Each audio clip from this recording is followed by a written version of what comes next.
Thinking a lot about words.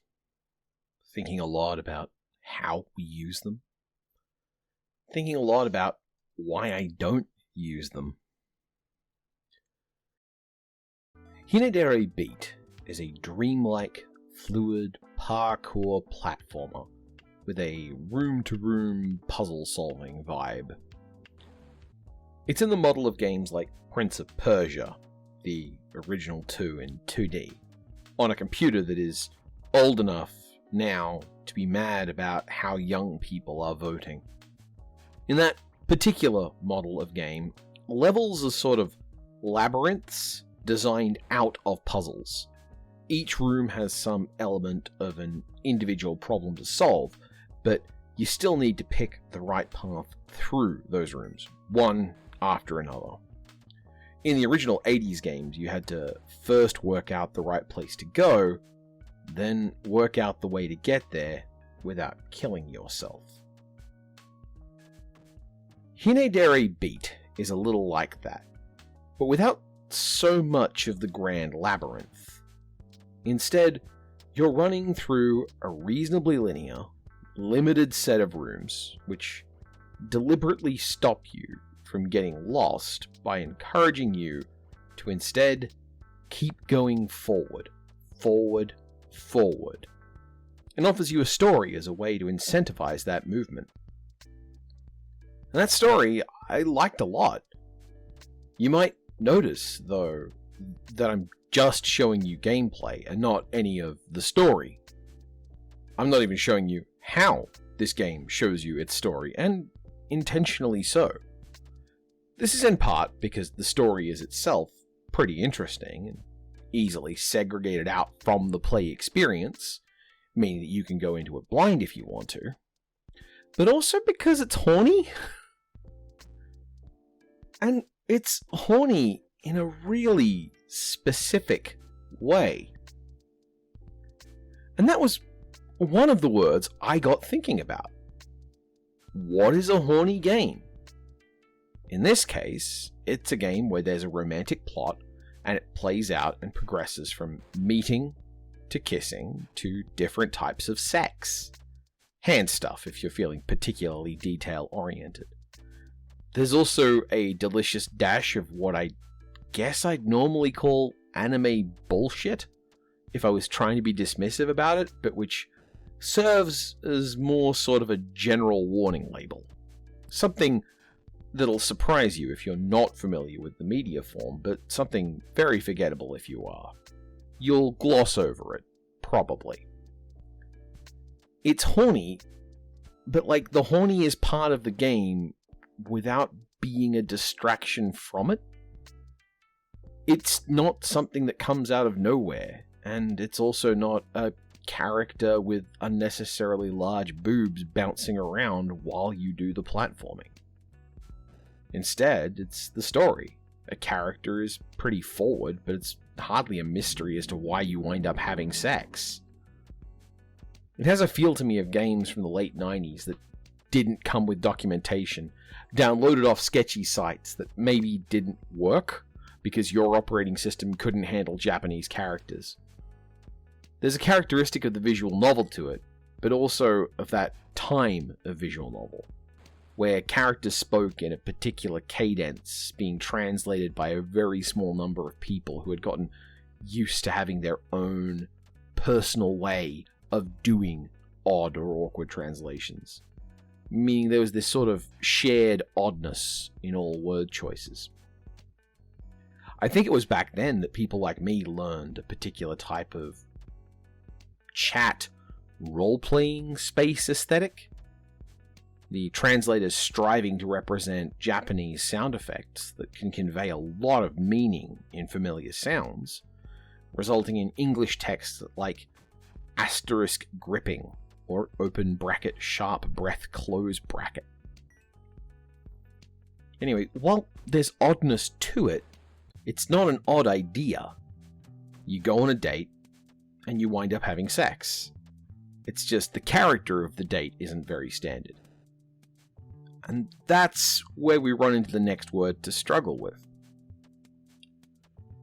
I hesitate to ever use the term surreal for anything when I'm discussing games. This is not out of any kind of prestige for the term or any deep understanding. It's actually out of the much more mundane and embarrassing reason that I know I don't know what the term means precisely or meaningfully.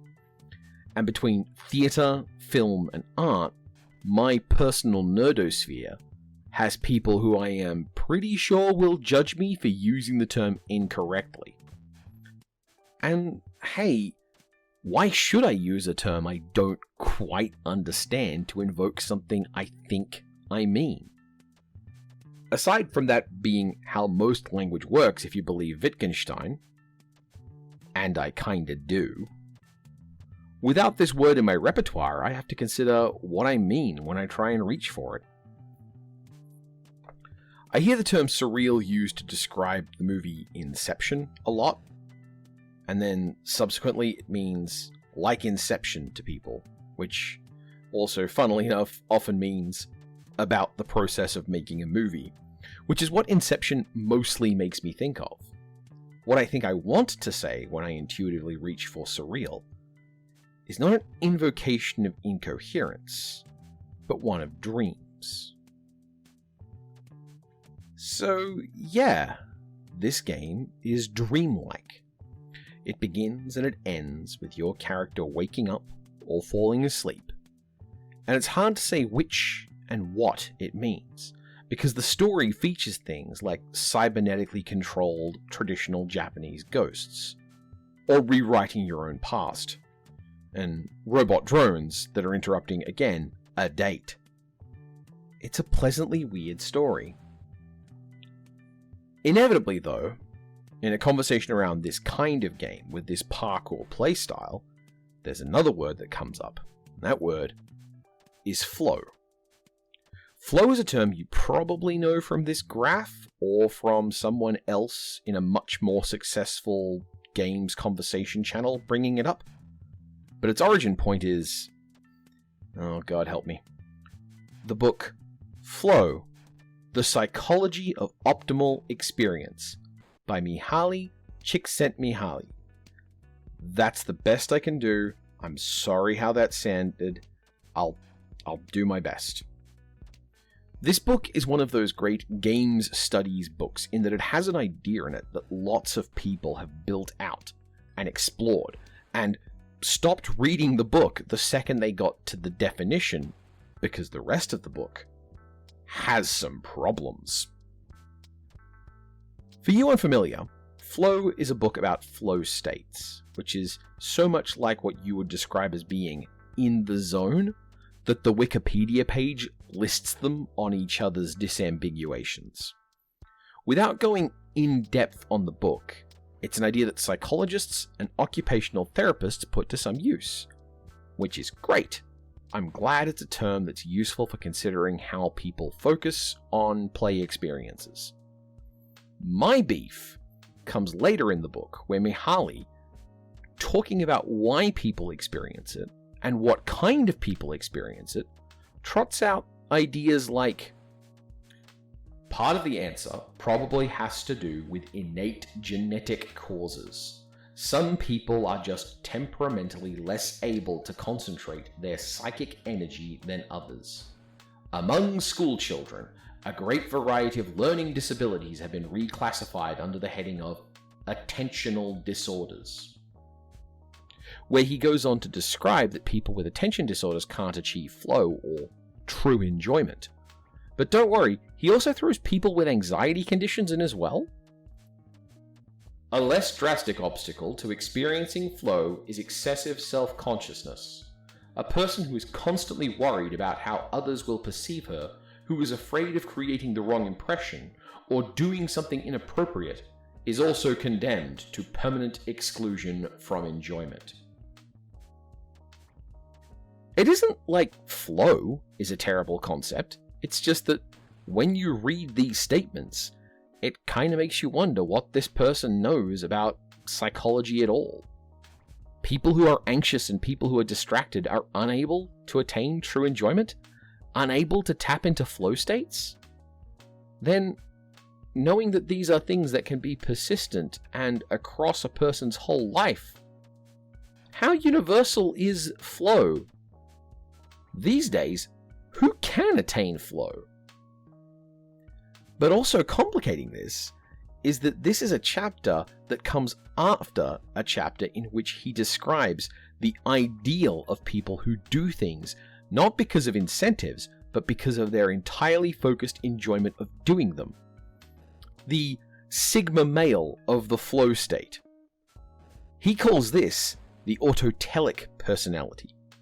An autotelic personality, according to the book, is someone who is probably genetically born to be better at getting into a flow state, capable of discarding unnecessary stimuli to focus intensely on a project, and capable of doing things in the name of that project that may not even seem to be fun to some people purely for their own sake of enjoying doing the thing.